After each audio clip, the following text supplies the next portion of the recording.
Assalamualaikum warahmatullahi wabarakatuh. Jadi pada kesempatan kali ini kita akan membahas tentang algoritma ilmu falak gitu dalam implementasinya ke dalam Python seperti itu.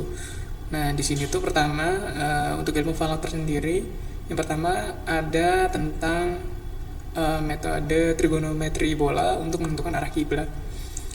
Jadi ini metode yang sudah digunakan sejak zaman dahulu gitu, dan ada transkripnya gitu secara perhitungan. Nah untuk rumus atau formulasi matematisnya secara trigonometri bola tuh dia itu adalah ini yang paling digunakan, itu ini adalah hasil akhirnya perhitungannya. Nah di sini itu dia sebelum menuju ke Q sama dengan arctan 2, terus di sini ada sin lambda L minus lambda M dan lain-lain. Nah di sini tuh kita perlu menentukan semuanya ini tuh didapat dari mana saja. Nah itu didapat dari bujur dan juga lintang itu yang dikonversi menjadi bentuk trigonometri.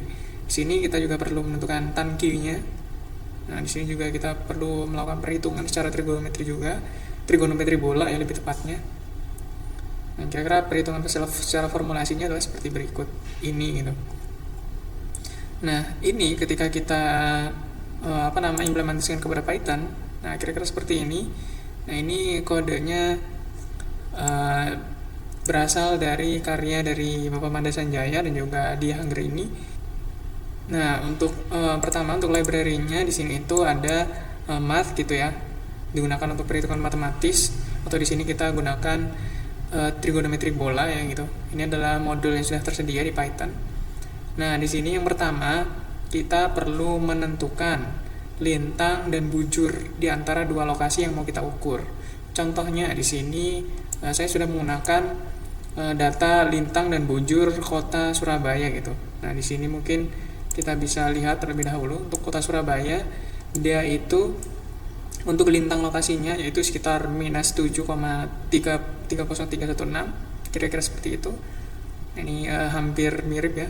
Terus di sini juga boleh kita masukkan kembali juga biar sama gitu. Terus di sini juga kita juga bisa masukkan bujurnya. Di sini sekitar 112,7 ya gitu. 7 sekian.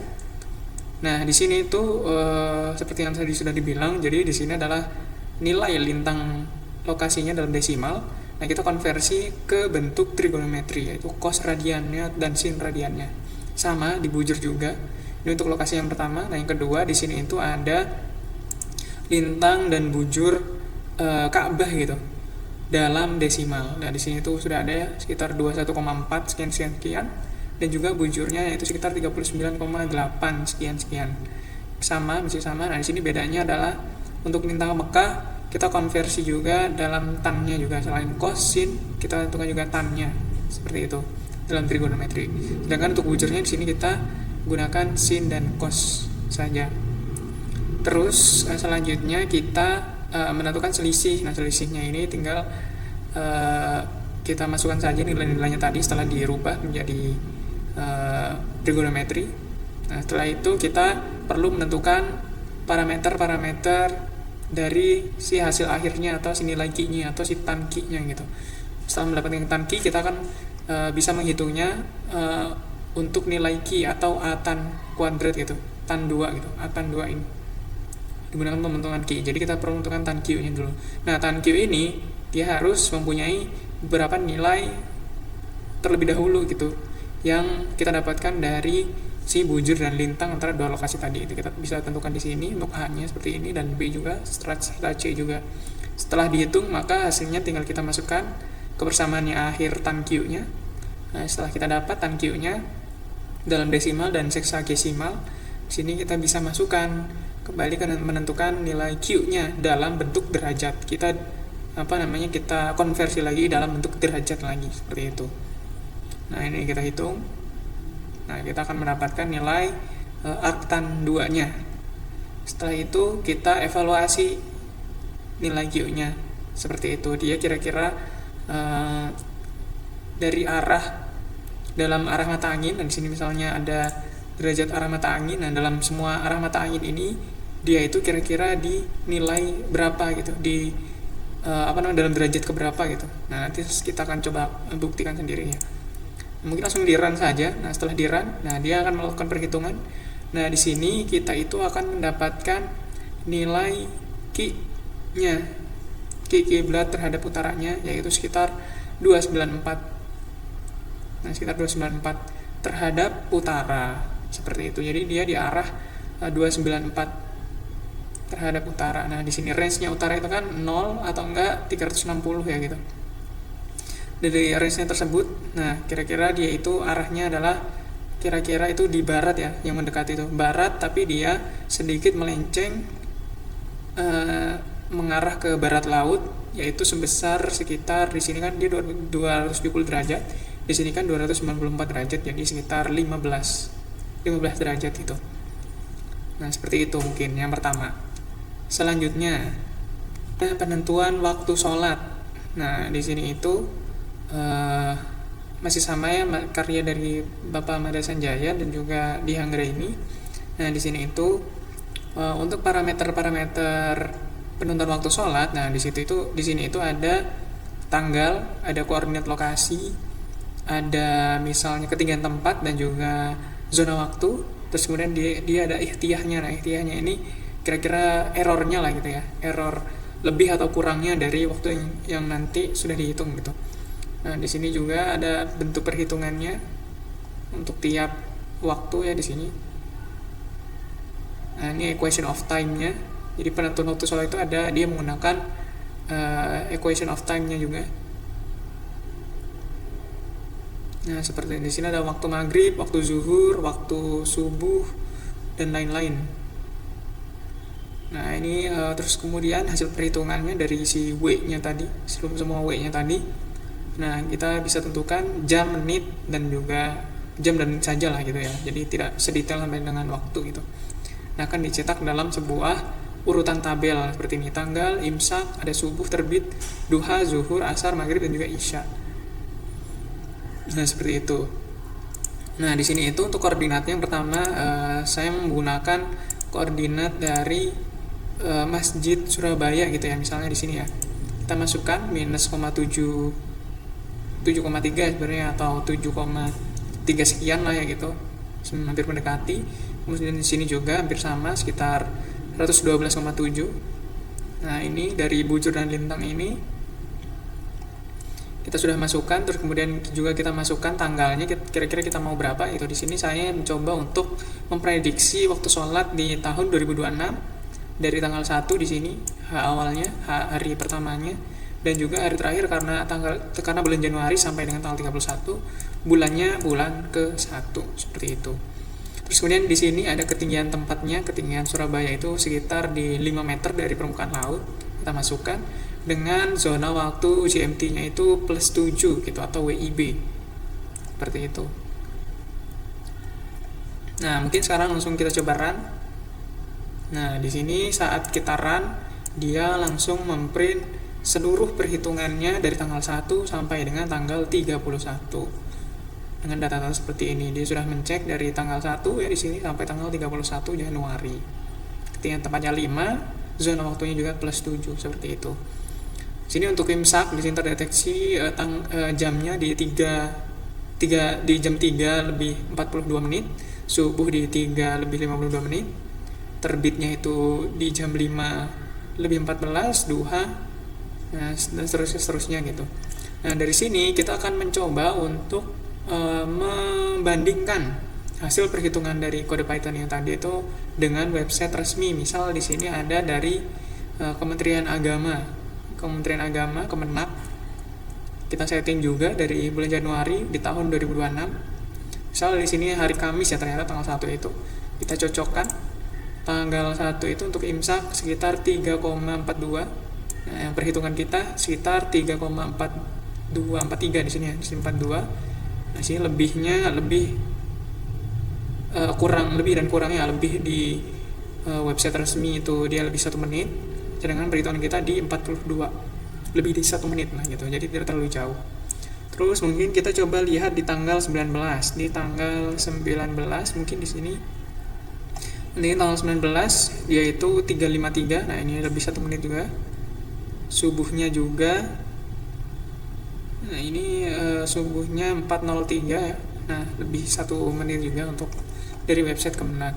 Kita juga coba bisa bandingkan di www.alhabib. Nah, ini juga di Surabaya ya, kita setting di Surabaya, zona waktunya +7.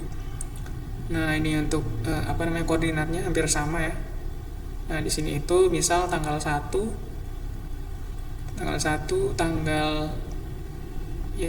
di sini ya.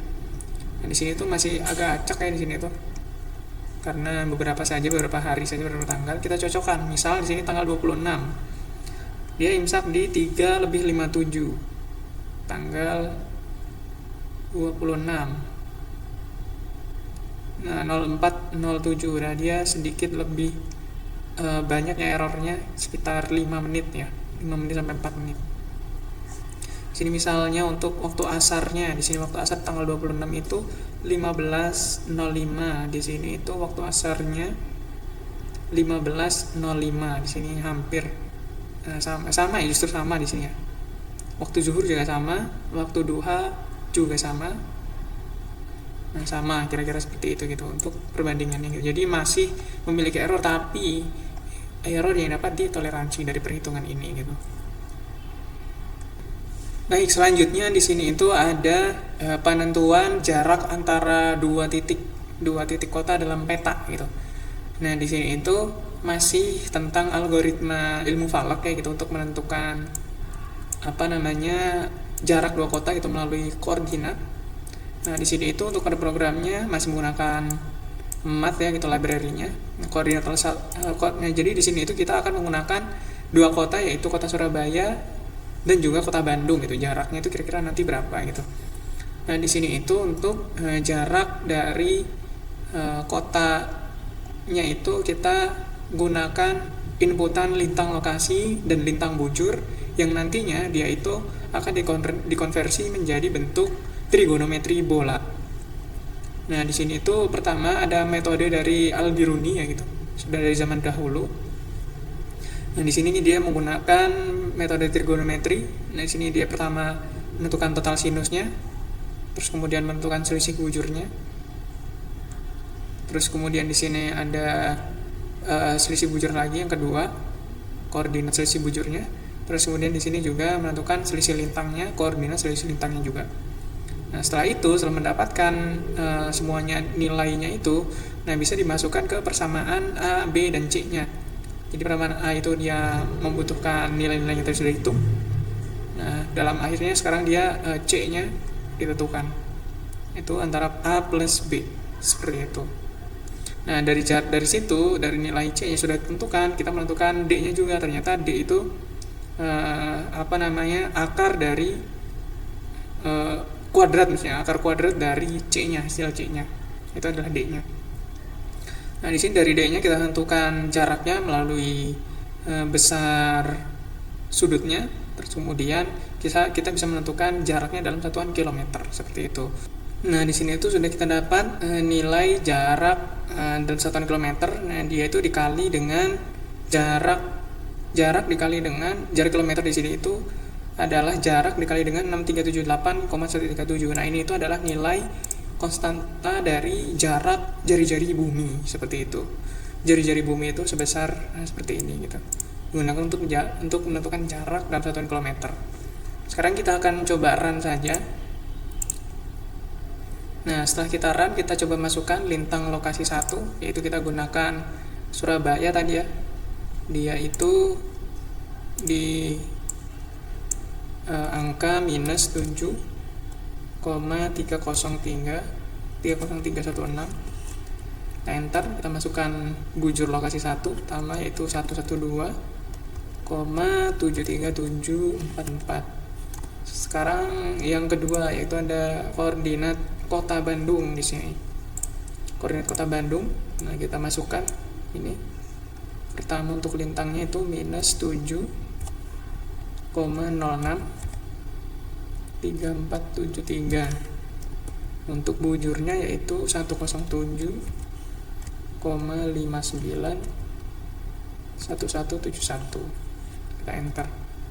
Nah, di sini langsung kita dapatkan nilainya, yaitu jarak dari kota Bandung atau dari Surabaya ke kota Bandung itu untuk metode Al-Biruni ini dia itu sekitar 569 km seperti itu.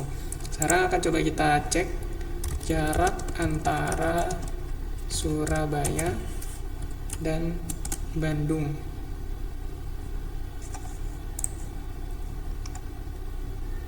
Nah, di sini itu jaraknya, nah di sini jaraknya sekitar 600-an ya gitu. Nah, di sini itu untuk jaraknya ini perhitungannya dia bukan secara dalam garis lurus ya gitu. Jadi dia itu perhitungannya kalau di Google itu dia itu sekitar lebih gitu daripada 569. Nah, errornya di sini masih cukup besar seperti itu. Karena dia dihitungnya dari lewat jalan ya gitu. Nah, kira-kira sebesar ya 500-an ya, 500-600-an ya. Seperti itu. Nah, sekarang kita akan coba kembali untuk metode dari trigonometri bola di sini. Nah, di sini itu ada trigonometri bola atau menggunakan metode bola. Masih sama ya seperti tadi, di sini bedanya adalah dia lebih lebih simpel ya di sini. Ini masih sama. Dia setelah menentukan D tadi digunakan akos dari CJ-nya. Kemudian dia dikali dengan jari-jari si bolanya untuk menentukan si kilometernya. Sini masih menggunakan inputan data, tintang, dan bujur. Lokasi 1 dan lokasi 2. Library juga masih sama menggunakan math. Langsung kita run saja. Nah, kita masukkan kembali. Koordinat dari Surabaya ya. Surabaya di sini minus 703,0316.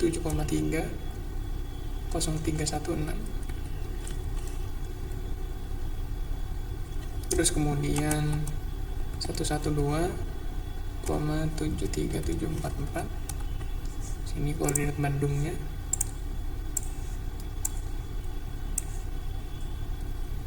Minus 7,063473. Kemudian 107,591171. Nah, jarak kilometernya yaitu masih ya sedikit sama dengan tadi Al-Biruni, karena basicnya adalah Al-Biruni juga dari metode bola ini, trigonometri bola, sekitar 569 km seperti itu. Sekarang kita akan coba kembali untuk metode elips. Di sini ada metode elips lagi. Nah, sekarang kita coba. Di sini itu untuk kodenya juga masih sama, kita masih menggunakan inputan. Nah, parameter elipsoida itu di sini itu ada F-nya, ini adalah jari-jarinya, jari-jari si buminya tadi. Sini kita menentukan F-nya juga, U, G, R, dan M, N. Nah, di sini perhitungannya beda lagi. Di sini trigonometrinya adalah dia elips sekarang, bukan sebuah bola gitu. Langsung saja kita run.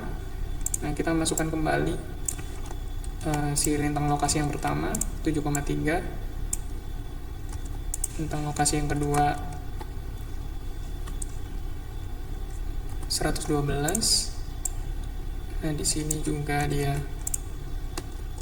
kita masukkan kembali 7,6 untuk lokasi kedua yaitu Bandung.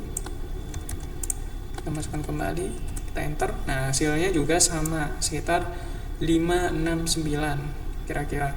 Nah, di sini bedanya adalah, nah ini sekitar 0,2 ya, 0,2 atau 0,1 lah ya gitu, atau 0,1 lah di sini itu perbedaannya antara trigonometri bola dan juga elips, metode elips. Mungkin seperti itu dulu gitu untuk metode dari penentuan beberapa parameter ilmu falak. Di sini ada penentuan arah kiblat tadi, waktu sholat, dan juga jarak antara dua kota. Demikian dari saya. Dicukupkan. Wassalamualaikum warahmatullahi wabarakatuh.